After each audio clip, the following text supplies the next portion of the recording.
Hello, good evening, and welcome to the LA by Night special at Elysium, a weekend of darkness, hosted by our friends at Renegade Game Studios. I'm Jason Carl from the World of Darkness brand team at Paradox Interactive. I want to thank our friends at Renegade for inviting us to share this time with the family. And thank you, family, for joining us. We are excited to be here with you tonight. And we're going to share a look back at the earlier seasons of our vampire story, LA by Night, and a look ahead at season 5. What can you expect from this evening? Well, first, the question that many, if not most of you, want answered: when will LA by Night return? We'll get an answer, but not yet. First, we're going to meet our special guests. Let's bring in our vampires, please.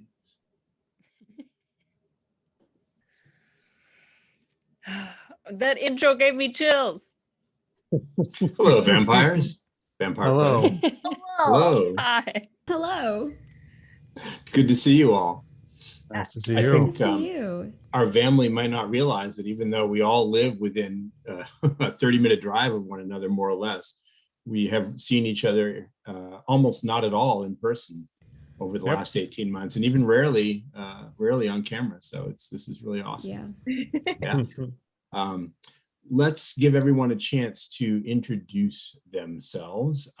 Since I'm not sure what order we appear on the family screens, I will call you out. Josephine. Oh, okay. Hi. Hi, I'm Josephine. I play Eva on LA by Night.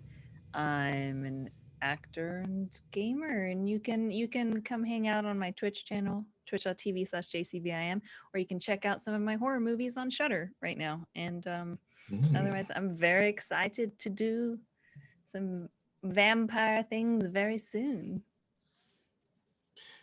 Alex. Oh, hello. Are you I'm surprised Alexander to Ward. be here? Did we startle you? I haven't spoken yet today because I live alone. So, hello. I'm Alexander Ward. I'm an actor. I play a lot of monsters and stuff like that. And I'm also Jasper, as you know. And yeah, that's pretty much what I do. Honestly, I have a Twitch channel too where I play horror games and things. But yeah, hello. Nice to see you all again. Nice to see you, Alex. Cynthia. Oh, I guess I'm next. Hi guys, I'm Cynthia Marie. I play Nellie G.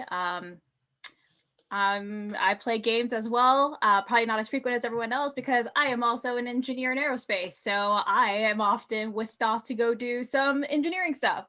But when I'm not doing that, I'm playing with these fabulous people and other people around the place. So just follow me on Twitter at @SynDancer and you'll find me there doing all crazy stuff. All the crazy stuff.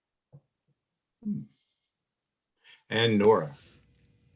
Hi, everyone. I'm Nora Ibrahim. I play Ebe on LA by Night, and you can catch me at Norological and all the things. I'm an actor, live streamer on now the new D&D official Black Dice Society set in Ravenloft, which is DM'd by another LA by Night member, B. Dave Walters.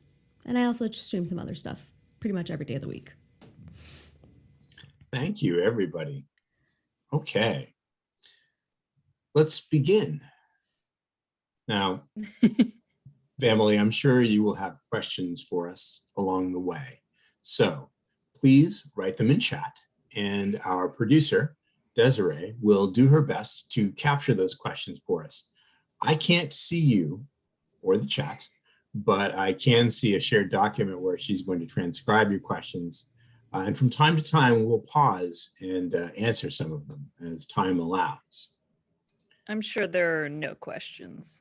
Nobody will have any No, I don't questions have any. at all. This is Yeah, we leave This is nothing unanswered, really. completely transparent, right? All threads are tied off and nothing is left unresolved. And there are no secrets whatsoever in the world of darkness, as we know. No. No, none. So, none at all. Where should we begin? Well, let's begin at the beginning. LA by Night started one autumn evening at Griffith College in Los Angeles when a coterie of kindred, Victor Temple, Nellie G, Jasper, learned that an unknown vampire was feeding in their territory. Their search for the culprit led them to Annabelle, a fledgling of the Bruja clan. And through a series of misadventures, the coterie became Annabelle's guides to the strange, mysterious, and very dangerous world of the undead. The coterie was joined soon by X, Clan Malkavian, and Eva, Clan Tremere. And then together, the coterie, first the coterie of Griffith College and then the coterie of the Valley, faced, what shall we say, diverse threats, including rival coteries, a Camarilla prince determined to impose the rule of the Ivory Tower on Los Angeles, some sinister La Sombra, even hostile ghosts, the restless dead. Oh yeah, that's right. It's been quite an experience for our vampires. So let's start with a look back at the first 4 seasons of LA by Night, and we're going to start with you, Josephine. A lot has changed for your character since season 1. How would you describe your character's personal arc so far? So that's what I was burrowing through my notes for exactly. Do you keep notes? Yes, not during the game. Sorry, I never take notes during. But I recommend it, really. I find it quite helpful. I never take notes during, but afterwards I usually I'll jot down like the feelings, the emotions that she's at, sort of, so I know the direction she would go in, because a week later or what have you, I might lose that or forget that. But I did also, I think I must have written this down between season 2 and season 3. No, probably in season 3. I actually write down with each season the emotions or words that sort of inspire Eva. And I was trying to see if I could find that, and I did. And season 1 is peaceful, blissful, ignorance, acceptance, and like focus on good. And season 2 says kind, generous, eyes reopened to the horror. They're not great notes, I will just say, but I know what they mean. And season 3 went to incensed, fearful, and paranoid. And season 4 fueled and consumed by hate. So yeah, she's in a good spot from season 1 to season 4. As you can see, nothing has changed. What happened? You know what? This freaking coterie happened. They asked her to help, right? That's the first. It was me. Start getting brought into things, start meeting sad Nosferatu. It's like opening Pandora's box. Anyway. That's how I think that's Eva's arc pretty well so far, and who knows. And at the end of season 4, she left. As far as we know. I know that one of the questions in the chat is going to be, oh yes, there it is right there. One of the very first questions. Why did Eva disappear? Why? Why? Why? Well, the exact reason. I think everyone in this conversation would like to know the answer to that question. I'm not sure you're ready to reveal it yet, though. I'll tell you the exact reason. No, I'm not. Yeah. I doubt that. You'll find out. Look, all of you in the chat blaming me. I didn't do a fucking thing, all right? I will confirm it's not Jasper's fault. That Jasper is not the reason why. Nora, your character also. Someone else. Nora, your character also underwent a rather startling transformation. Yeah. Of her story. Ebe began as a ghoul and is something quite different now. How would you describe the trajectory that she's been on? I would say. And is she worried about it? Is she worried about it? I'm not sure if Ebe worries about much. There's a very stone cold, like, out exterior that very few get to, like, I think we got to see a little behind that. Once or twice. A few times, yeah, in the past few seasons. But yeah, she started out as a ghoul and very much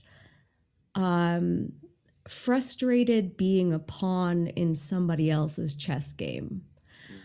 And I think throughout the story, she's very much trying to find her place in the world, where she feels she is owed at this point, being as she has been around for so long. But there's like this slight problem, like maybe she has feelings for people. I don't know. Does she? She doesn't want to admit that. I don't know. Does she? Like any feelings? I'm still back on, Eve doesn't worry about much. Now I feel I have to make a note because I'm doing my job correctly. I think she's very much power hungry at this point, I could say.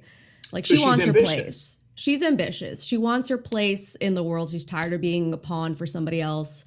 But now that leaves, it's complicated, being that now she is the sheriff.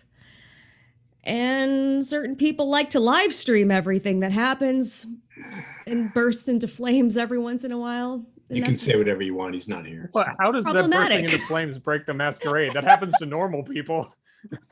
That's normal people. Cynthia, Nellie G has changed as well. She's undergone a number of transformations, some external and obvious, and some very much internal. As you look back from where she started to where we ended season 4, how would you describe what you and Nellie think about the path that she's been on?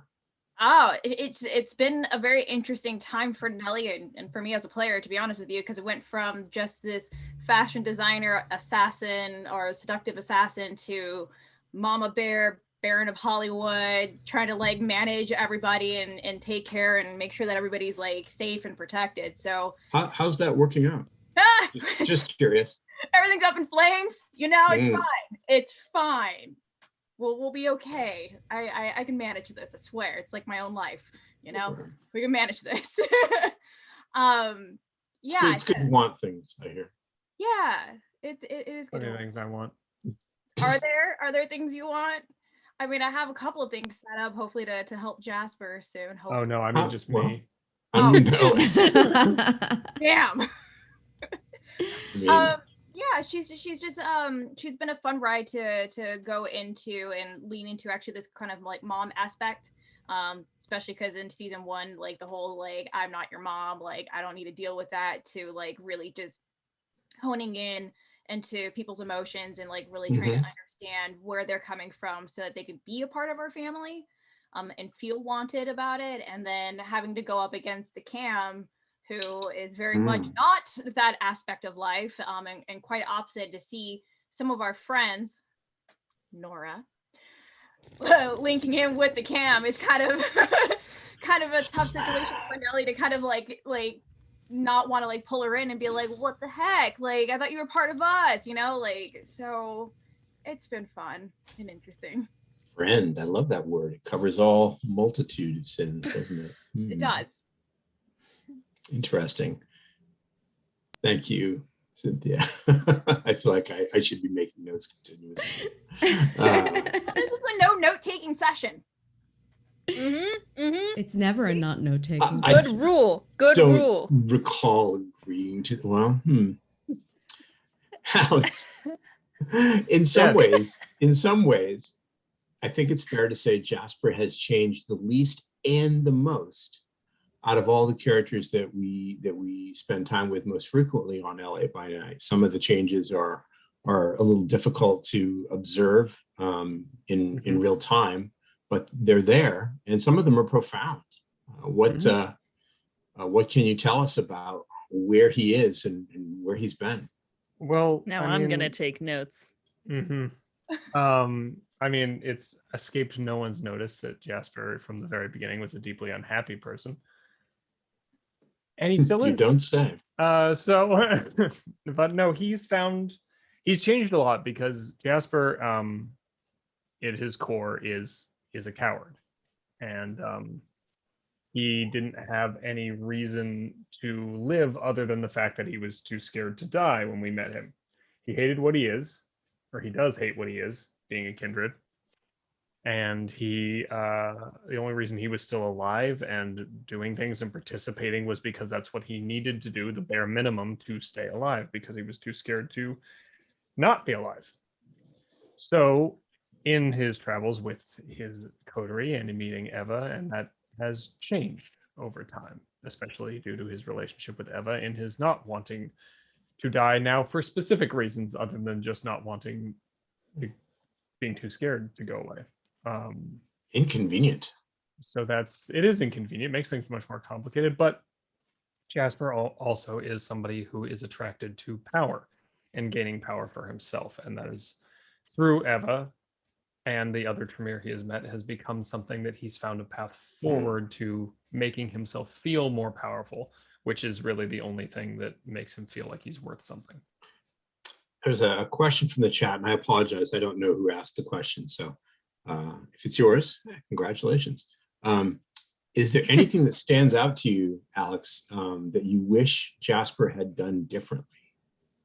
Apart from not getting his face burned off, perhaps. Yeah, no, part like me as well. Okay, so Jasper wishing he had done something differently. That's different. Was yes, but me wishing Jasper had done something differently. I kind of wish I would have accepted the position as sheriff. Like looking back, I kind of wish I would have done that instead, because that sounds like a really interesting thing that would have happened to Jasper. I love where we went. Like I love where the story has gone. But like part of me is that was the major point where I'm like, oh, what if I had taken that road instead? You know, I talked a little bit last night in my Storyteller Secrets discussion with the family about opportunities for action, invitations to action. And one of the things that I love, and I can't really adequately say how much I love it because it's a lot, is that every time I offer an opportunity for action to this coterie, to this group of players, I'm always surprised at what happens. And it's great. Yeah. It forces me to think very quickly in the moment about what could happen next. Not what necessarily will happen, but what could happen. Yeah, I love that freedom that you offer us as players, and that you present so many choices in front of me, which I love. And so that makes me very happy when I'm presented with a plethora of problems and things to make me more miserable. I am all about. So I think one of the greatest joys we all have as a group together is that we know we're all playing for the same reason, and that is to find out what happens. Mm-hmm. Because we don't know going in. We know that there'll be opportunities for action. We know there'll be choices to make. And while I know where each episode starts, I have no idea where it's going to end, and nobody else does either. And I think it sometimes people ask us, well, is it scripted? Do you know what's going to happen? And all I can think of is, I'm so glad it looks like it does. I'm glad it looks like we know where it's going. That it would be so much easier if we knew, right? Then we could prepare ourselves. I wouldn't need any notes. No preparation. Going there blind. I would know. So let's see. Next question from our family chat is for Cynthia. How does Nellie feel about her relationship with Suzanne? Oh, wow! Whoever asked that. Good one, huh? Interesting. That's been a pretty interesting development in the last couple of seasons. Yeah, it has. Honestly, I thought you were going to ask me if I was ready for Amalia's fashion show, because I get that all the time. So glad I'm not answering that one right now. Suzanne, it's complicated. Like you think? Complicated. There is a love and respect for Suzanne. That's probably as far as Nellie is going to take it. It's interesting to see another Rose in basically a similar position as her. So it's kind of looking in the mirror and being like, I don't want to be that kind of Rose. So there's an admiration for her of like rising in her rank and being able to be where she's at next to the prince, but at the same time I feel like she's looking in the mirror being like, I don't want to be that kind of leader, or I don't want to be put in a position where I'm in the shadows. Like I want to be in the front of everything. So complicated. It's all very complicated. Eve's existence is complicated too. Nora, there's a question for you from the chat. Let's see here. I had it. I lost it. Where did it go here?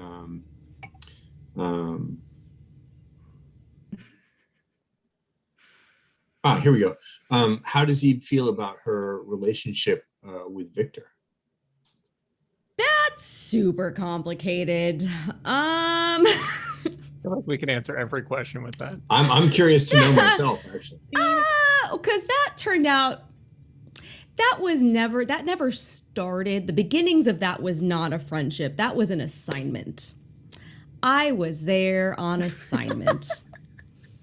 I was there to keep tabs on Victor. But Victor turned out to not be a jerk to me.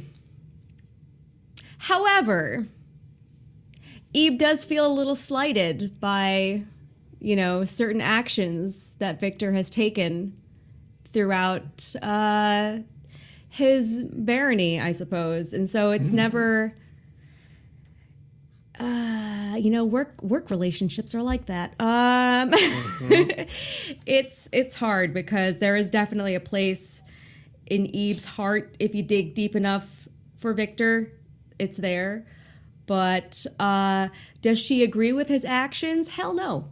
She's very much opposed to a lot of the things that he's done. Let the record show that hell no is the response. Yeah.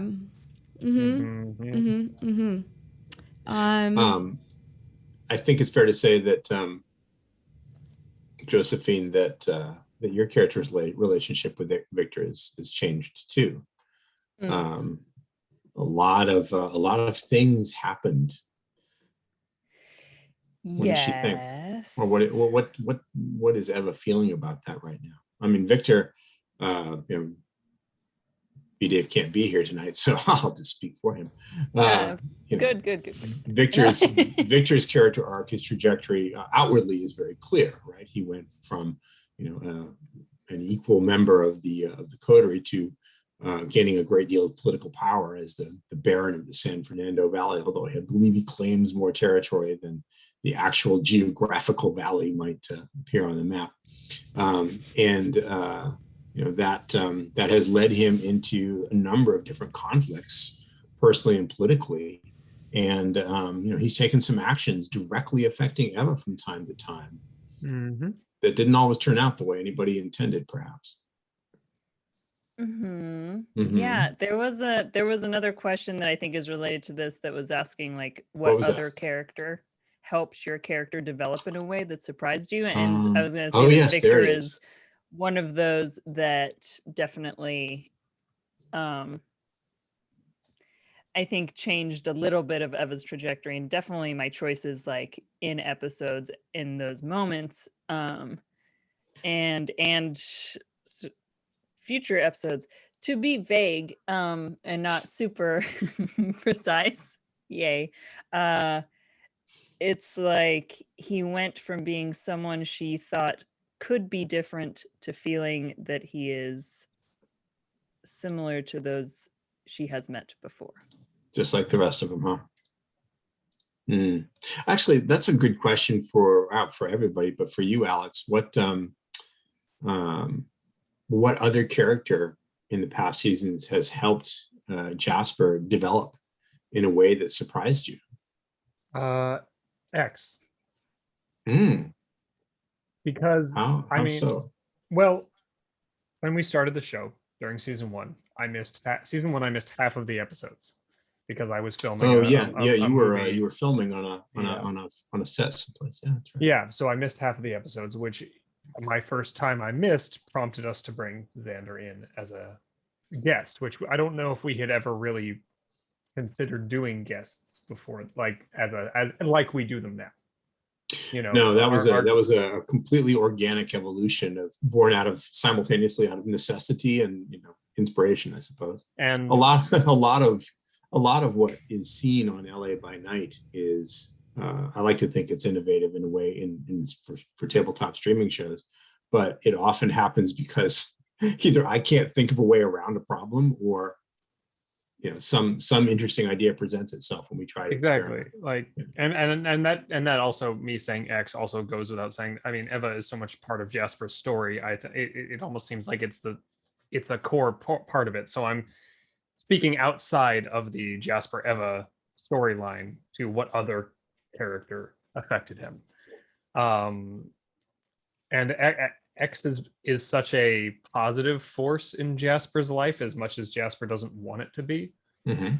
And Jasper has a very much an affection for X because he's everything that all other kindred are not, except for recently in season 4. Yeah. Which then in turn made Jasper feel more connected to X in a certain way, because it's like, oh, you do have some of that, I understand. What we're talking about, family, if you haven't seen season 4, we'll get to that in a little bit. Cynthia, the same question for you, if you don't mind. What other character has helped Nellie develop in a way that you weren't expecting, that surprised her?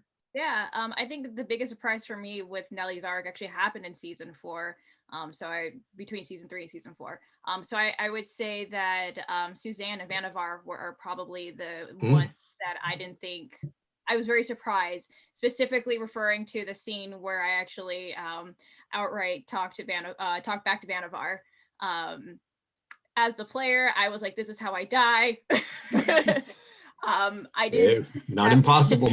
Yeah, right. Every game. Watching, that's how I was like, oh God. Yeah, we go into every game wondering, is this more for death than somebody? But to be fair, like thinking about what happened in season 4 with Nellie a lot, where she was getting questioned by everybody. How are you going to handle this? How are you going to handle this? How are you going to handle this? And I think by the time she got to Vannevar and he was giving her so much crap, she was finally like, enough. Like, I'm done. Like, I'm going to show you who I am. And I think that's kind of what came out, especially when he was hitting me with a lot of sass. So I had to kind of sass back, which was probably not the right person to sass back, but there it is. It was a surprise change for at least me as a player, being like, no, I said that. Well, she survived for the moment. Yeah, for the moment, she did survive. And I think looking at the way Suzanne reacts to it and the buildup with Suzanne as well, I think it's kind of shaping how Nellie's now learning how to dodge political situations. Ooh, won't that be interesting? Famous last words, perhaps. We'll see. Okay, let's see. What other questions are we getting from the chat? Oh, wow. There's much. A lot. There's a really, really a lot. Wow. I'm going all the way back up. I'm trying to avoid questions about what happens next in season 5 until we get to that part of the conversation. And Fair. I'm not going to say anything. No, of course. I don't know. What's that? I said I don't know what happens, so I cannot answer those questions. Wasn't there a question about that? Okay, I'll answer a question. There's one for me about the past several seasons. The question is, Jason mentioned that a cast choice changed the direction of one of the seasons. Did the cast know that? And if not, do they have any idea when that happened? Well, can you guess when that happened? Episode 1, season 1. I think B-Dave did it. Episode season 1? Yeah, I think he changed the direction the show was initially going to go by just deciding he was going to do something. I can't remember exactly what happened, but we've had a very different idea of what the show was going to be when we first started, as far as I remember. I think that's true. That's not the one I was thinking of in particular, but it's true. Interesting. In episode, I have 2 ideas. I have 2 guesses. Okay. What are What you? is- What are you? What Did- is did- Renegade trying to take over San Fernando? I don't think that was expected at all and really changed the trajectory, at least for the coterie. Nope. Okay, great. And the other one is Jasper. My guess is Jasper when he was when knocked over the sheriff and also changed us. I think it's fair to say, yes, that particular episode, and it wasn't only Jasper's fault about how this all went down.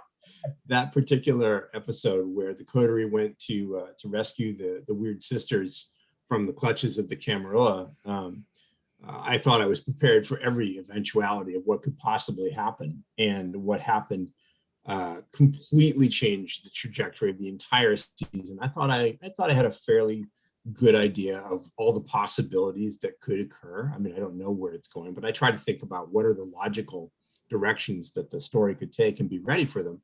And at that point, I almost threw my notes on the floor during the episode. Thought, okay, the stories we thought we were telling are no longer the stories that we are telling here. But it was wonderful. It was great. It was fantastic. It was completely unexpected, and it changed really everything from the coterie. I was so sure I was going to So die. Nora That and was I- my Yeah, plan. I was Burn pretty the- sure you were going to die too, and that's not the only time. No, but like I went in that I was like, okay, look, I'm at the bottom of the stairs. I've been lit on fire. I'm fucked. I know me, the player, knows the sheriff and all his minions are outside this door I'm about to go through. But Jasper does not know they're out there. He's got right. the weird sisters in tow. He's gonna go out the door and he's gonna die. That's how this situation ends. Like there was no other option in my brain. And then Annabelle jumping on the sheriff's back and turning him around caused me to come out behind him, and then I was just like, attack. That's all I have. Like that was just I was in like one word thought mode of just like, yeah, this, and then I think it's that episode especially is a great example, a prima facie example of an answer to the question that's related from the chat. Is there a planned direction for where the story goes? And the answer is, I wish. No. I have a good idea of, I know where the seasons start. And of course, I know where each episode begins. And I try to think about, as I mentioned, what are the logical places it could go from here? And I try to make some notes about what I think might happen. But I learned, thinking about episode 1, season 1, as Alex, you and Cynthia mentioned, that I have no control over this, and it's better just to not try to predict it. I think it's fair to say that I try to hit certain themes in each season. I decide what the themes are that I want to emphasize through narrative and through the storyteller characters. And those themes often come out in the stingers, the little vignettes that we show at the end of episodes. And if you watch those, you can often see what the theme of the season is. But no, we don't know where the story is going to go. But again, it's worth repeating. I'm so glad it looks like we do. That's a huge compliment, I think. So let me go back to where I'm just going to check the time and where we are. So let's go back to a question that came up a little earlier. Ebe, this question is from Nora. What was your favorite moment for Ebe so far in LA by Night?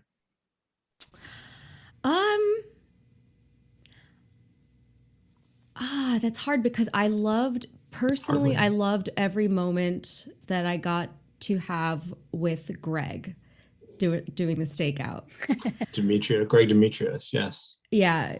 Having those moments, I think really, poor Greg. Ebe does connect and sympathize with Greg on a level, knowing everything that he's going to have to suffer through, however long him being a ghoul lasts. And just being able to kind of let loose and have some banter that Ebe doesn't usually get because she's all business all the time was really nice. Yeah, I think that was probably it. And then a second there was a moment coming back, and I think it was actually during the stakeout, coming back to the coterie, and there was like a moment where it was like, why are you dressed like that? It's like, I have a life outside of you guys. And just getting to I think kind of connect in a different manner to everyone in that episode was a highlight for sure. I think, Josephine, I'd like to ask you the same question, actually. Do you have a favorite moment for Eva? It's tough. It's not a fair question. It's hard. Yeah, there's a few. If you, well, it's okay. If that the I answer is no, love. there is no one favorite. That's okay. That's legitimate. I love the Labyrinth episode. And I think that for me, it's because I had zero idea. Zero. Like I didn't even have a guess over where it was going to go or how it was going to go. It was so up in the air and in the moment that it was like, I don't know, the tension was so high. Like even though we've been in much more tense situations, so to speak, but like, I don't know. I just think, you know, like, especially as an actor, like an emotional relationship, all of a sudden I'm like, oh my gosh, okay. You know, just sort of following threads and like how that might change from one moment to the next. Like that was really fun. And likewise, if you haven't watched season 4, spoilers, but when Eva also left and that episode and those moments, getting to have a scene with Xander is also there in my favorites in that last episode, you know. So yeah, I don't know, it's hard to choose because I just love most of the time. I want to just quickly piggyback on that statement of the Labyrinth episode, in that what you all didn't see was right before, because we filmed them half and half with Annabelle and Mark, and split it up.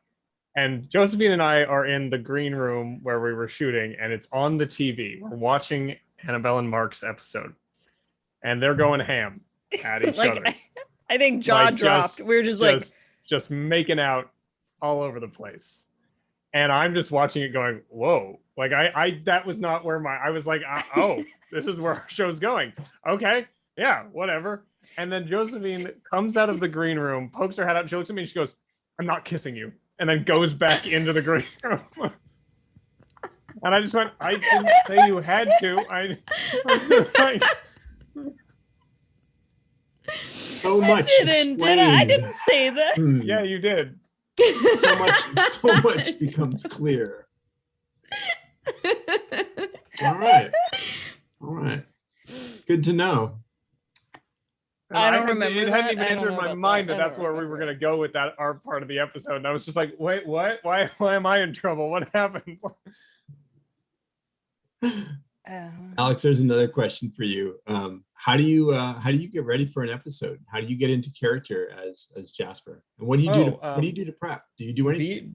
B-Dave likes to tell this little anecdote that while everybody else is getting into character, he and I are yelling at each other before an episode of just making each other laugh and whatever. And that's partially true in that I don't do a lot of prep before I go into Jasper. Interestingly enough, from an acting perspective, Jasper was much easier for me to get into when we started the show than he is now. Because Jasper is deeply unhappy, and I was unhappy when we started LA by Night. So it was a lot easier for me to be in that mental space. Now I'm not unhappy. It takes a lot more work for me to get into Jasper's mental state because it now requires work, and instead of just being unhappy. So what you're saying is, if I make you unhappy, this will be easy. Yes. Ooh, That's what I hear. Ooh, I like that. These are things I hear. Yeah. So in the beginning, like Jasper, now that I mean, it'll probably take some work whenever we go back into season 5. Whenever that happens, it'll probably take some work for me to get back in the feeling of Jasper. But when we're in the throes of it, when we're doing it, it's pretty easy for me to drop in and out. That's just how I work, because I deal with acting in an outside-in sort of situation, where as long as I look like my character, it's pretty easy for me to pop in and out. If I can see myself in the makeup and in the outfit, then I know where I am. That's just how I work. So that's pretty easy for me. As long as I feel and look like the character, then I can slip in and out of it. Same question for you, Cynthia. Nellie is a very different persona from the person that you are. How do you get ready to play her? How do you get ready to slip into her sometimes very stylish shoes and sometimes surprisingly unstylish shoes. Yeah. I'm not sure the family all knows what Nellie favors for footwear. Right. Well, we should make a note that it is definitely very high heel boots. Well, we'll say that she loves high heel boots. But funny enough, I actually started in season 1 wearing Converse. I was constantly wearing my yellow or pink Converse because I wanted to be comfortable walking around set.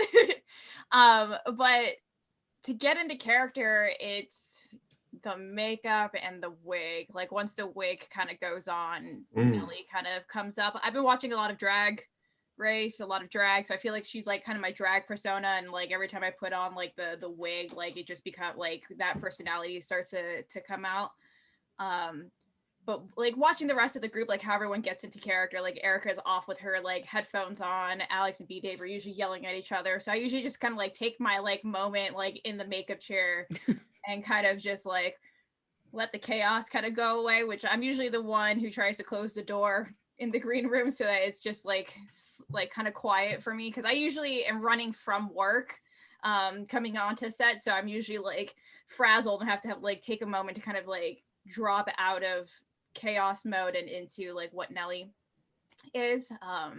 So it's the makeup and the hair, putting the costume on, and then really seeing everybody else in their characters also really helps kind of pull you into the world, because you start seeing these people. Huge. Yeah. And it's fun to kind of like start bantering with each other or kind of working through kind of certain things, so that when we get on camera, it's no longer like, hey Josephine, how's it go? Okay, now we gotta like be a character, like we're already kind of like sort of softly in there, which is nice. So yeah, makeup chair, wig, costume, and a nice bit of silence for a minute. Let's see, another question from the chat. Here's the this is one for anybody. What do they call this? A free play. And it's a 2-parter, so anyone feel free to pick it up and run with it. This is a great one. Looking back over the last 4 seasons of LA by Night, how do you approach role-playing on LA by Night compared to the private games that you play? And has being on LA by Night changed the way you role-play, either in private or publicly? That's a great one. I don't know who asked that, but genius question. I have so many answers. Can I just start off super spoiled with being on LA by Night? Like everybody, top-notch role players on the show, like super spoiled. So going into like a private game where I'm usually like, all right, like let's get into character. Everyone's like, so like, what did you do last week? Oh yeah, I'm gonna roll like 3 dice here, and I'm like, what? Wait, why are we like talking private life and like characters? Like I don't comprehend. Yeah, so that's my thing. We're super spoiled on this show. No, Nora, you go. Oh no, it's go ahead. No, please. Oh my God, I was Nora, just like go. Jasper's being polite. You gotta take it while it's there. It's an opportunity for action. I was just gonna say, like, I have the opportunity to live stream so much, and in those different games, it's so much intense role play, and I've had so many like very dramatic scenes, and so that when I'm playing at home, I just want to be goofy with my friends and make them laugh. I actually don't do a lot of role play when I'm sitting at home these days, because like I do so much of like role play and acting during, which I enjoy and I love it. But because I do so much of that behind closed doors and there's no cameras, and you know, I just want to be goofy and say the silliest things, and I still do like funny voices and characters, but I don't take it like nearly as seriously, and I never have like a dramatic moment because I just want to make my friends laugh. I to a certain extent, I agree. When I'm on camera for an RPG, most of the time I'm gonna be in character, dependent on how the game itself functions. If the game is much more casual, even though it's on camera, then that's good too. But I'll generally chameleon to the style with which the game is being run on camera. But in a home game, I take anytime I join a home game, which I don't have many home games, and I don't do a lot of streamed games. I only do streamed games other than LA by Night on occasion, unless it's with, Josephine for Eclipse or something like that. Like I'm rarely on things, but for a home game, I approach it dependent on, I talk to the storyteller or the DM or the GM about what the theme of the game is going to be, and then I tend to make a character for that theme, but the role-playing is lessened. And like there's a home game that unfortunately due to COVID went on the wayside that Josephine and I are in together, playing D&D, and it's a much sillier game, and so it's just us being goofy all the time because that's just the theme, the personality of the game. But it just depends on the game for me. If I go into a game that everybody's gung-ho about role-playing, then yeah, let's do it. But if it's a casual game that we're just having fun and we want to laugh, then that's totally fine too. Mm-hmm.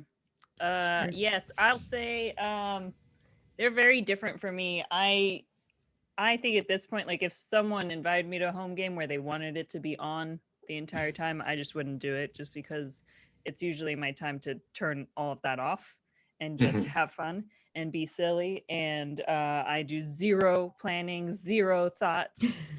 Go in, I show up and I'm like, what were we doing?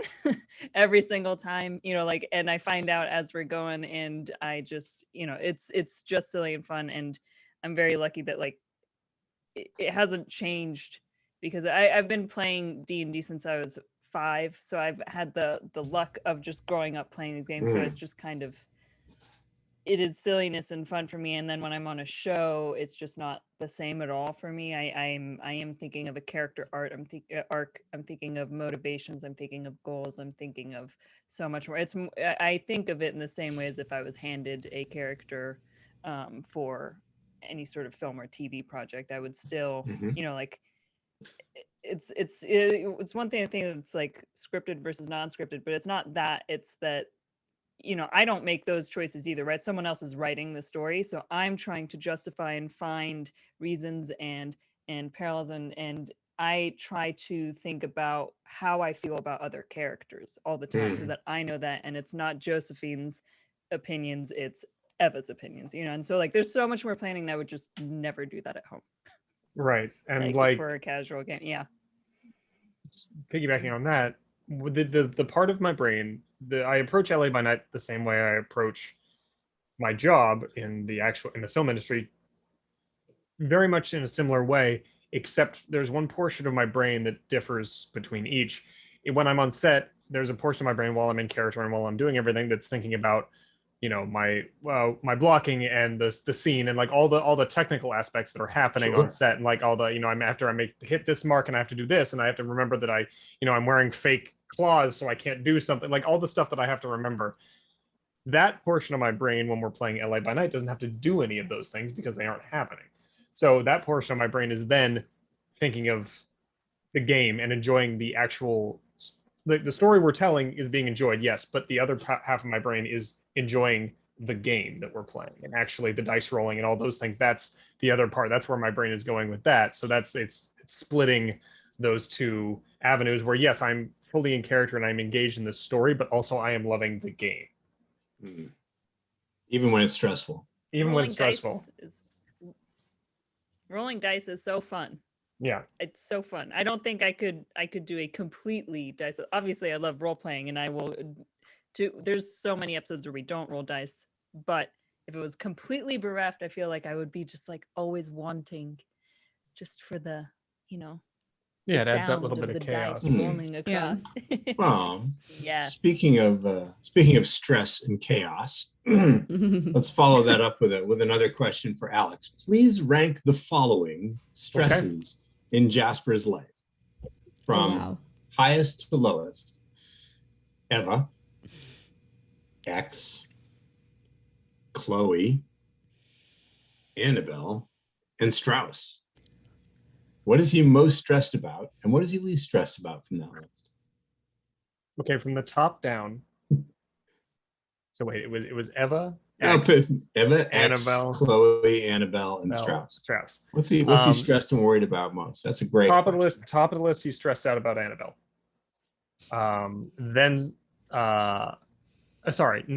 Yes, Annabelle, and then Chloe, then Strauss, then X, then Eva. Because, and I'll explain why. Because What to say? Annabelle causes him the most problems on a daily basis. Like, and Chloe is a huge ball of I don't know what the fuck's happening over there that he's stressed out about, and it's like all consequences to his own actions that he's terrified about, that he thinks about every day. Strauss is such a huge problem that he can't even quantify how the fuck he's supposed to deal with that. So it stresses him out less in a weird way because he can't even wrap his brain around how you deal with that problem. X stresses him out on a inconvenience level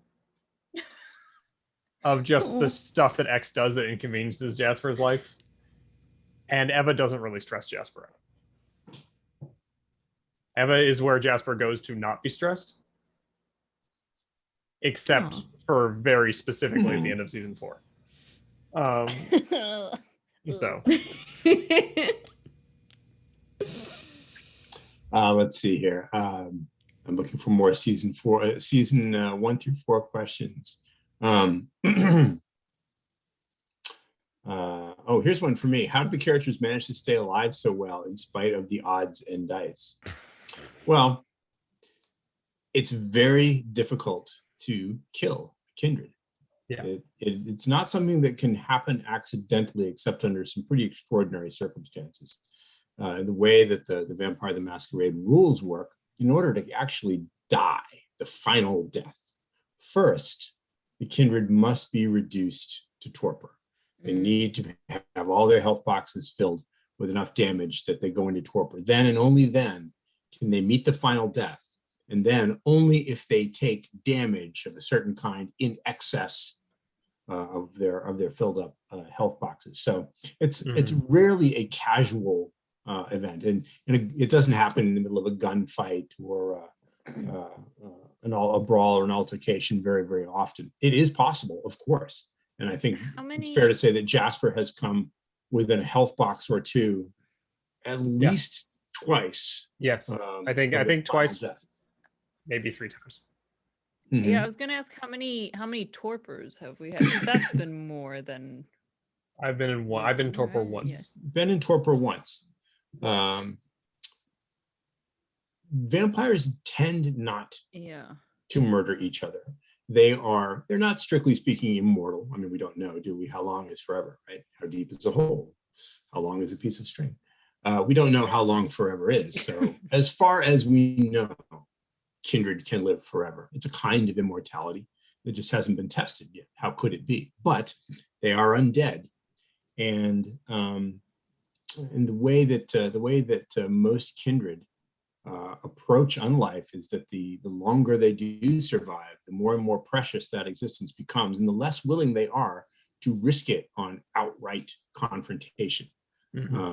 It's unusual, but it does happen. Jasper has sent more than one kindred to the final death, so we do know it is possible, but it's rare. It's often last resort, because the kindred exist in a world of hidden secrets and consequences, favors, and a web of obligations. Often, if you decide, well, I'm just going to kill my opponent, that will lead to consequences that are even more inconvenient than if you had let that kindred live. And there are other ways, far worse ways, to injure your opponents than the final death. But it does happen. And it can happen. And yes, the odds have definitely been against them on more than one occasion, and probably will continue to be so. All right, let's see here. So many good questions. We're never going to have enough time to answer all of these, but let's get one more question. Let's see. Nora's got several here.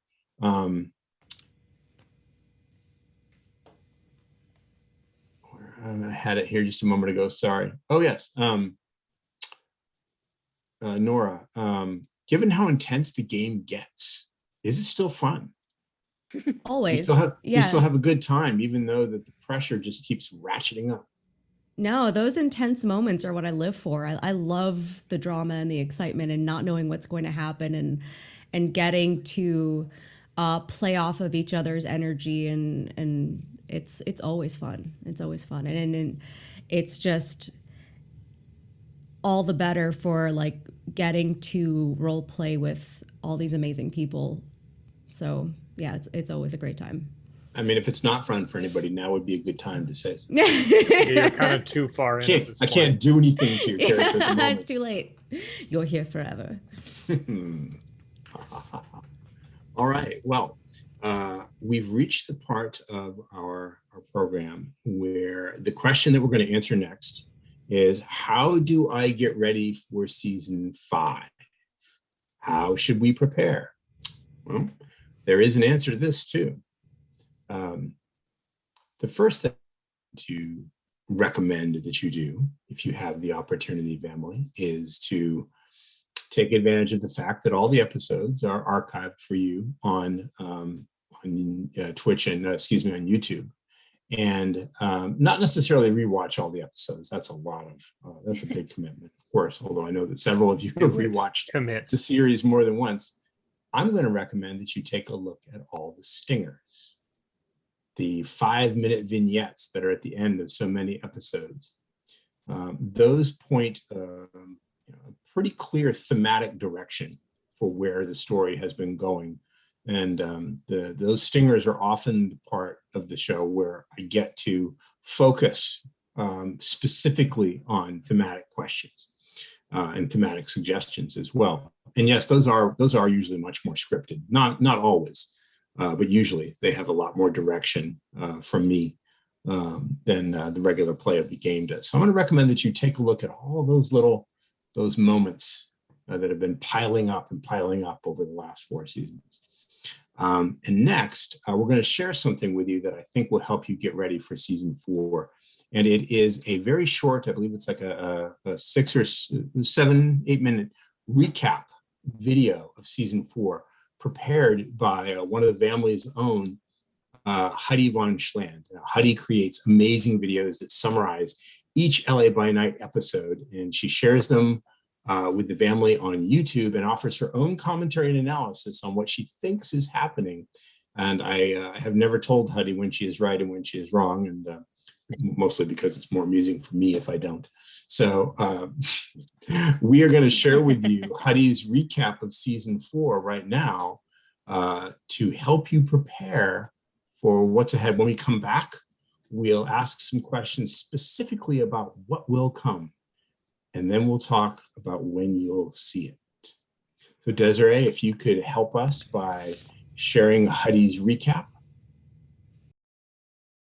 Hello. My name is Huddy, and welcome back, family, to Masquerade Monday. Yes, it's true, LA by Night is finally returning, so that means it's time for that Season 4 recap to get you all ready for Season 5. Now, if you want even more in-depth videos on Season 4, you can check out my episode-by-episode recap and character profiles of all of the characters here. But with that out of the way, let's dive in. Season 4 of LA by Night was a bit different from the previous seasons. A détente had been struck between the Camarilla and the Anarchs at the end of Season 3, but it feels more like a ticking time bomb, a pressure cooker ready to burst rather than a bona fide truce, and it hangs in the background and over the heads of the Valley coterie all season long, with every move like walking on eggshells, fearing to wake the sleeping beasts of the kindred involved. Baby B, the fledgling Bruja Annabelle, did what she does best this season, shaking hands, spreading the flame of revolution, and rubbing elbows with the common unbound, specifically the Thin Bloods in Los Angeles. Although none of the coterie knows much about them, Annabelle has always rejected the idea that they are somehow lesser for their weakness in their blood, or that they are a portent of Gehenna. Annabelle met with the leader of the Thin Bloods, a Duskborn named Delilah, who operates a club in Van Nuys called The Deep. The meeting went well, there was a mutual respect and understanding between them, Annabelle offering the protection of the Baron of the Valley in exchange for the Thin Bloods being in the domain and keeping the masquerade. Annabelle doesn't only support Thin Bloods behind closed doors. In the presence of many kindred, Annabelle confronts the Baron of Sun Valley and his coterie, the Ashcans, proclaiming that discriminating against the Duskborn makes them no better than the Ivory Tower. She even goes so far as to embark on a rescue mission with the aid of her coterie to extract a Thin Blood named Blake, who had been kidnapped by a coterie working for Aurora the Scourge. Speaking of Aurora, Annabelle was also met with her fair share of trials this season. Firstly, her sire Carver is back in Los Angeles and, as we know from season 1, is interested in the Thin Bloods for reasons still unknown. Carver shows up at Delilah's club, complete with Annabelle's name embroidered on his leather jacket, and subverts Annabelle's influence for peace and cooperation by encouraging Delilah to not only fight for her clan's place in the night, but insinuates there are ways to become a full-blooded kindred, namely diablerie, although he doesn't name it. Of course, Carver's reputation as a troublemaker and pot stirrer follows him wherever he goes, and Aurora makes Annabelle a deal: give her Carver in exchange for information about Jasper. Annabelle agrees to this deal initially, but amends it to force the La Sombre Scourge to keep whatever secrets she has to herself. Annabelle's troubles in Season 4 don't only stem from external sources, but from the members of her coterie as well. Jasper shares some harsh words with her, and X, someone she has gone to bat for in front of her coterie more than once, attempts to diablerize her in the middle of a mission to save Blake the Thin Blood, prompting Annabelle to flee from her family into the arms of the sire she claims to hate. Carver welcomes her to his hidey hole in the caves around Spawn Ranch, and offers to take Annabelle with him to at least Gary, Indiana for business. A proposal Annabelle accepts. Carver is vague in his intentions there, but anyone who has read the Chicago by Night and Let the Streets Run Red sourcebooks will have some idea of what awaits Annabelle when they arrive. We last see Annabelle in the Twin Cities, also known as Minneapolis-St. Paul, located in the states of Minnesota and Wisconsin respectively, meeting with a collective of anarchs from other domains around the United States, along with her coterie mate Baron Victor Temple, who made the long journey from California likely at great risk from prying mortal eyes. The night ending with an encounter from lupines. Hopefully Annabelle will return with some tales of her journey and a new perspective on this unlife and this world of darkness. Speaking of Victor, one could say he had the least amount of upheaval of any of the coterie, doing what he does best, maintaining a cool exterior and steady hand of governance over his domain. So what did Victor get up to in Season 4? Well, first thing of note would be a gift from a fellow Ventrue, the infamous Fiorenza Savona, who sent Victor a copy of the Book of Nod and warned him of the fear some Camarilla have of the Thin Blood prophecy, meaning that they herald the coming of the apocalypse. Victor was also met with a challenge towards the end of the season, namely those same Thin Bloods wanting to go to war against the Camarilla, tired of losing people to the Ivory Tower who, as I already mentioned, don't consider their kind to fall under the terms of the truce. If Victor manages to dissuade the leader of the Thin Bloods, Delilah, it may be something we learn about in Season 5. Another change in Victor's unlife came in the form of his coterie mate, Nellie G, being declared de facto Baron of Hollywood after Isaac Abrams left for the Beckoning, a phenomenon amongst kindred typically of the 7th generation or lower, where they feel a compelling force pulling them to the east, where other kindred, mostly Sabbat, are fighting something being called the Gehenna Crusade. Nellie, claiming to have wanted the opportunity to be a leader of anarchs for some time, takes up the mantle as Baron and wastes no time informing her secret lover and confidant, secret at least to her coterie, Seneschal Susanna Rochelle, of her new status. Nellie's relationship with Susanna has been ongoing since Season 2, when the Seneschal and her abilities of emotional manipulation forced Nellie to fall in love with her. Whether these feelings are residual from that effect or have morphed into something more genuine still remains to be seen. In any case, as much as Susanna warns her of the Thin Blood prophecy, the uncontrolled power of her coterie mate Eva, and offers her a place within the Camarilla, Nellie ardently refuses to see things from Susanna's perspective. Nellie's grip on power is tenuous, with many kindred not willing to accept her as Baron, and hopefully we will see whether Nellie receives or seizes the opportunity placed before her.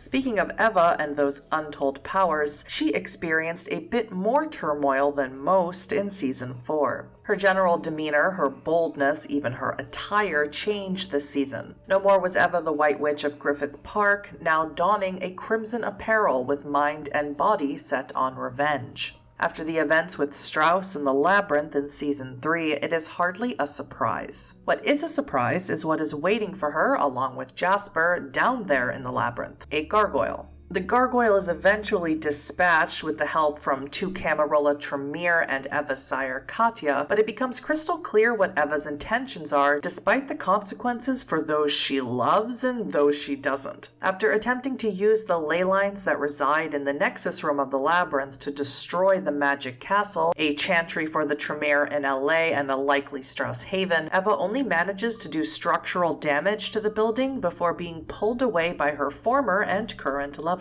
Of course, enough was done to alert the Tremere residing there, and although Katya attempted damage control, pun intended, we may yet see consequences for these actions in Season 5. Of course, the biggest change for Eva came mid-season at Nellie's Big Baron Bash at the Roosevelt Hotel. Eva told Jasper that she was leaving. She didn't say where or for how long or if she planned to return at all. All she told him was that she wasn't running away, rather she was going to the source. Eva also told Jasper for the first time that she loved him, to which Jasper responded in kind only after she was already gone. Where Eva has gone and when she will be back will hopefully be revealed next season. Jasper had a particularly rough time in Season 4. Besides his home becoming infested with unwanted visitors, mostly of the hostile variety, Jasper watched many of the important people in his life leave either physically or mentally. Of course, Eva and Annabelle left physically, while X and his former girlfriend, now X's ghoul, may have abandoned him mentally and emotionally for all intents and purposes. Jasper desperately tries to keep Chloe safe, doing what he can, ineffectually I might add, to dissuade her from seeking a kindred who will embrace her. And X, while X is not the easiest kindred to understand, the telltale bane of his clan, and even though Jasper attempts to help him through his trauma and troubles, despite the fact that he nearly diablerized Annabelle, it seems to have been to no avail. Jasper is last seen doing 2 things that will likely have major consequences, for good or ill, in Season 5. 1, he promises Chloe a favor, to which she calls in at the end of the season, and he offers a boon to Hester, a Tremere of the Weird Sisters coterie and likely Bahari, in exchange for teaching him more powerful and offensive style blood magics. Lastly, this brings us to X. X was absent for most of the season, working behind the scenes with his ghoul Chloe, who he found at the end of Season 3. This work turned out to be setting up fortune teller booths for the purpose of convincing Camarilla kindred that the Thin Blood prophecy is real and coming true, and that they should flee the city because so many are here. But this seems to have had the opposite effect, causing Thin Bloods to get killed and thus making the Duskborn more inclined towards war with the Ivory Tower. But more catastrophically, Prince Vannevar Thomas learns that it is the Malkavian Therese Foreman who has caused him his recent bout of addle-mindedness, and has declared on her a blood hunt. X desperately wants to kill Therese, and for anyone paying attention over the last 4 seasons, it's no wonder why. She has been abusive and cruel to X, and X even claims she made him forget his own name. Unfortunately, even though X asks for their help, the Valley coterie seems more concerned about other problems in the barony and promise to strategize before going after Therese. Victor even arguing that since she is their fellow baron, they may be compelled to help her instead. This event and X's presumably regretted attempt to diablerize Annabelle broke him, even more than he was at his embrace. He is incoherent, violent, and hurting mortals, draining them to their final drop, an act that goes against much of what X has claimed to believe or wanted to do in the past. And for me, what the future holds for X is the most mysterious and possibly the most heartbreaking. There's so much going on the streets of Los Angeles. Ghouls, sheriffs, and master masons, to name just a few. And as I said before, if you want a breakdown of every episode of Season 4, or even a recap of the first 3 seasons of LA by Night, I'll leave a link to my playlist in the description. I make World of Darkness videos multiple times a week, so if you enjoyed this video, please consider subscribing. And as always, I'll see you in the next one. Hello and welcome back to the LA by Night special here on Elysium, Weekend of Darkness, with our friends at Renegade Game Studios. Well, you've just seen Huddy's amazing recap of season 4. I hope it was helpful. It's a great way to start getting ready. And from here, let's talk about what might happen to the characters in season 5, right? Nora, we're going to start with a question for you from the chat. What's one way you hope Ebe will grow and learn in season 5? Wow. Good question, right? Yeah. Did you think I was going to give you an easy one? Man, just coming back with a big one.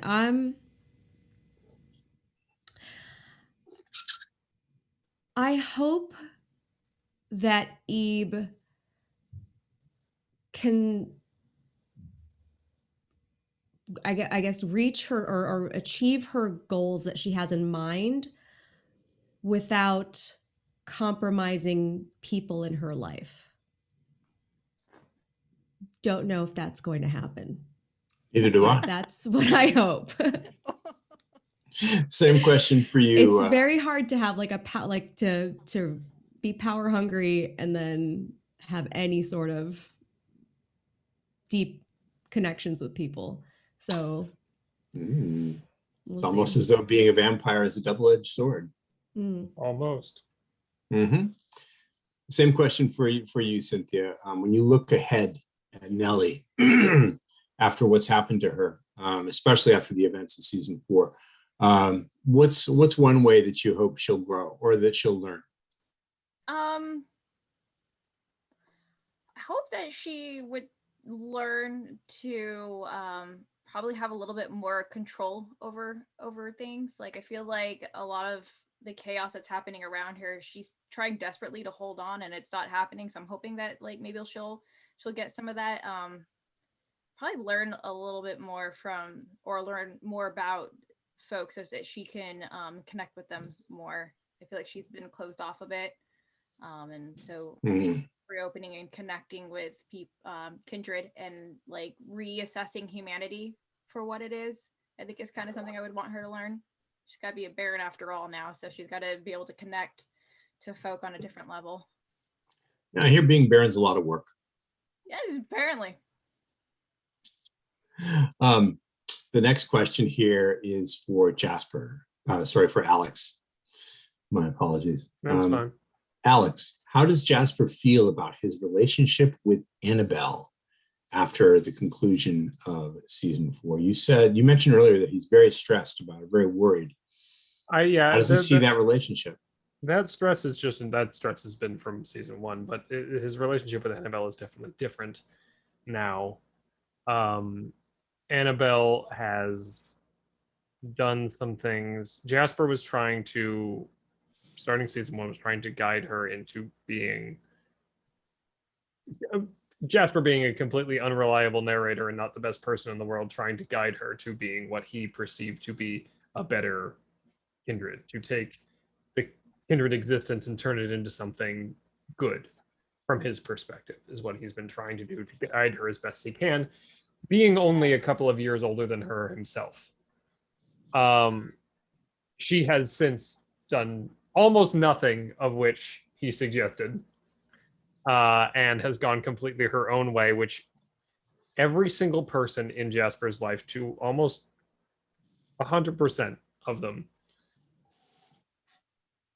is either power hungry or makes decisions that puts Jasper in danger.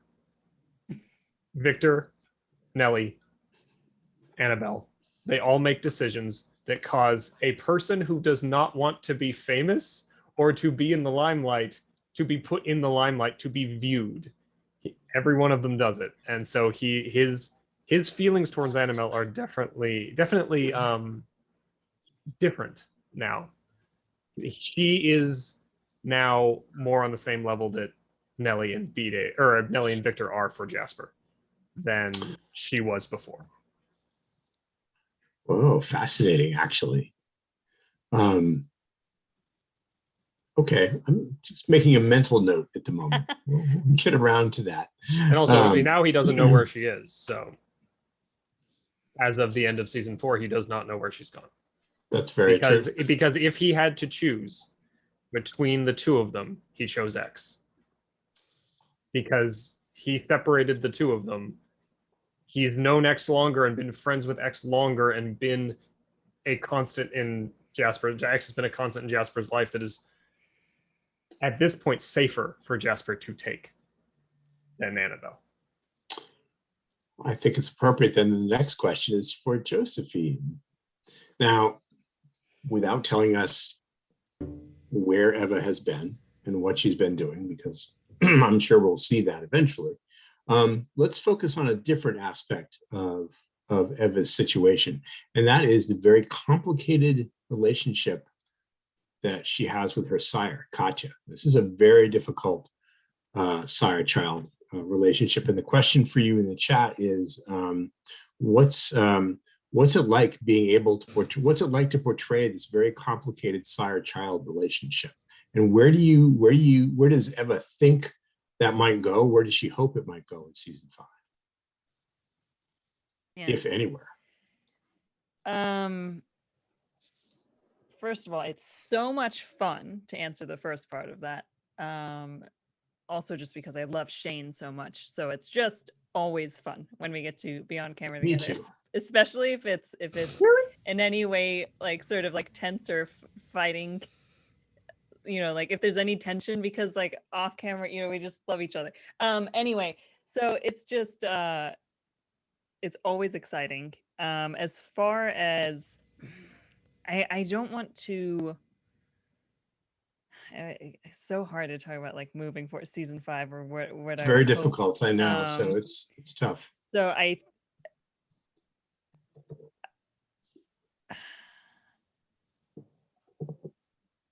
I think she definitely hopes that they have more FaceTime, more opportunities face to face. And I will be, I guess, vague in that. I wouldn't want to reveal actual intentions or. I can see Nora's expression. She's like, that's not a good idea. I can see it's so clear. Yeah, I think that's Eva definitely hopes for more opportunity there. But we'll see. Anyway, it's very difficult to answer in the future. You will see. It's a tough question. That's what makes it, so good, right? I think you will see. Yes. Let's see here. Question for everyone about season 5. Other than final death, what does your character fear most? What are they afraid will happen? I love this question. Anybody? I know mine. Okay, Nora. I know Eve's. Okay, what does Eve fear most at this point? Eve has been fighting tooth and nail so long to just move up somewhere in this Camarilla ladder that for it to all turn to shit because of Anarchs, because there is nothing more, possibly the Thin Bloods more, but like a fledgling Anarch is the bane of Eve's existence. And so for an entire power structure to just disappear when I've been working so long to try to get somewhere is probably what I would fear. Also, possibly the end of all of us. The end fact of all that of the our whole house existence of in cards general. could come tumbling down any second, because Anarchs. Yeah. It's legitimate. Anybody else want to share what they're most afraid of? I think for Eva, it is turning into Strauss. Becoming Strauss. Ooh. And that is not beyond the realm of possibility, of course, given where we saw her trajectory heading. Right? So that's a profound fear. Jasper is Jasper is afraid of a lot of things, but Jasper is scared that he didn't act when he should have. That in trying to, at the request of Eva, trying to be a better person, he didn't do what he should have done to not have her go away. Oh.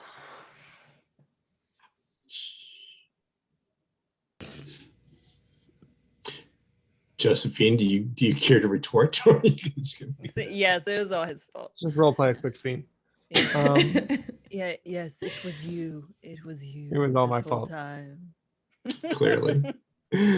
Cynthia, is Nellie afraid of anything more than final death? I'm not sure. Her sire is starched, and she's got power, and gods alone know what Isaac Abrams left to her when he went away. So what's she afraid of? I think she is, actually I know this because that last scene I had to film was intense. I think she's afraid of having to kill someone she actually loves. Yeah, that'll do it. Josephine is asking, is that who are we talking about exactly here? Yeah. It's always me.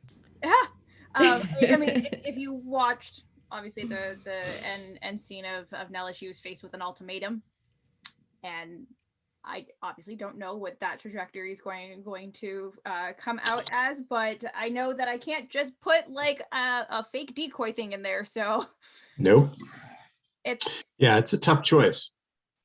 Yeah, that's a rough one. Yeah, that's it's going to be intense. I think there's that much we can agree on, that it's going to be an intense season. Relationships are going to be strained. Again, some to the breaking point, some may break, some relationships may heal. There's a lot of questions in the chat about who we will see in season 5. Pardon me. And the honest answer is I can't really know for sure yet. Who we see depends sometimes on where the story where the story is going. I know, as I said, where it starts, but I don't know where it goes. And so I don't always know which character will be appropriate to bring in at any given moment. Sometimes it's about availability. People have, believe it or not, we have lives outside of LA by Night. I mean, not much, but a little. And sometimes scheduling problems occur, and we can't always have all our friends with us whenever we want. But so we don't know. It isn't pre-planned and foreordained yet about who will be returning with us. Let's see. A quick question for Cynthia Marie. Is there a favorite piece of Nellie's wardrobe that you hope she gets to wear again in season 5? Oh no. Favorite piece of, I mean, I feel like I keep wearing it all the time. It's the berets. Like, I literally have a huge collection since pandemic happened, a huge collection of like the rainbow spectrum of berets. So yeah, the berets. I really, really love. One different beret for every party. Yes. It just got a bright blue one. So I'm excited for that. All right. Let's go into a bit of a lightning round here. See if we can get some more of these questions before we have to say goodnight. Nora, what do you think about, let me read this correctly from the chat. Do you think any kind of relationship will build with Aurora, the Scourge, now that Rodrigo has been removed? Where do you see that going? Interesting question. I'm eager to know myself. With Aurora, I'm not sure. Hey, we I'm danced. not sure. It's possible. I don't know. There was dancing. Yes. There was dancing. Pardon me. I mean, though, it just depends on how salty she is that her brother's gone, to be honest. Well, if she's super salty, I don't really see a relationship happening there. Well, relationships can build, but they don't necessarily have to be positive. They can build in negative ways as well. And that's true. There could be a La Sombra versus La Sombra. Kramer versus Kramer sort of situation. Yeah, you know. Oh my, good heavens. Let's see here. Are we going to see a road trip episode? I don't know. The characters could decide to go on a road trip sometime, and I would be happy to run that. Go watch Near Dark. You're going to get the same thing out of it. Just go watch Near Dark. It's a road trip movie with vampires. Go. That's a pretty interesting. I think the road trip arc would be very interesting. It'd be fun. Maybe a field trip, right? Here's a great question for everyone: will the Coterie take over Los Angeles? If Jasper has anything to say, no. No. He does not want that. That is literally the opposite of what he wants. So they may, but Jasper might not be part of the Coterie. Okay, fair enough. Question. I might try to stop that. I was wondering if there would be some different answers to that question. Cynthia, without thinking too much about it, pick Victor, Brad, or the Camarilla Queen, Suzanne. There can only be one answer. Quick. No thinking. No thinking, just say it. Suzanne. Okay. Suzanne. There it is. It's official. It's canon. It's done. All right. Excellent. Okay. Let's see here. Is there a good last question? Is the Camarilla going to follow through on any of its threats, such as the blood hunt on Jasper if and when the truce ends? Since Jasper turned them down, has he escaped their trap? Well, I guess that's a question for me. We'll see. Remember what I said about kindred viewing time differently because they are undead and they tend to live for a long time. That means that kindred, especially old ones, can afford to play the long game. Yeah. So is danger ever truly ended? And arguably if you look at it from that perspective and think about Jasper's been a vampire for 6 years. He hasn't grasped that concept yet. Like that of the patience aspect of being a vampire. He isn't there yet. So he may be like, it's been a couple of months. I think I'm okay. I'm all right. Yeah. Whereas that is very much an older kindred may think, well, I'll just put a note in my calendar for a decade from now and I'll see about it then. Exactly. All right. So I see that we're coming up on time, Desiree, right? Okay, so we didn't get to everyone's questions, and I'm sorry for that. Hopefully we'll have another opportunity to talk with you maybe later this year with our friends at Renegade Game Studios, who we thank for letting us be here with you tonight. Thank you for being here with us. And I think it's time that we answered the question that I think many of you want to know, and that is, when is LA by Night Season 5 happening? And the answer is September. We'll see you all in September. Yeah. It's like not happening. We're not doing a Season 5. It's over. Yeah. Oh, no. We are doing a Season 5, and it's happening in September. Thank you again, everybody. Josephine, Nora, Cynthia, Alex, and thank you, producer Desiree, for helping us with this. Thanks for being here with us tonight. Everybody stay tuned for the Vampire the Masquerade trivia show. It's about to roll right after this. I can't wait to see it.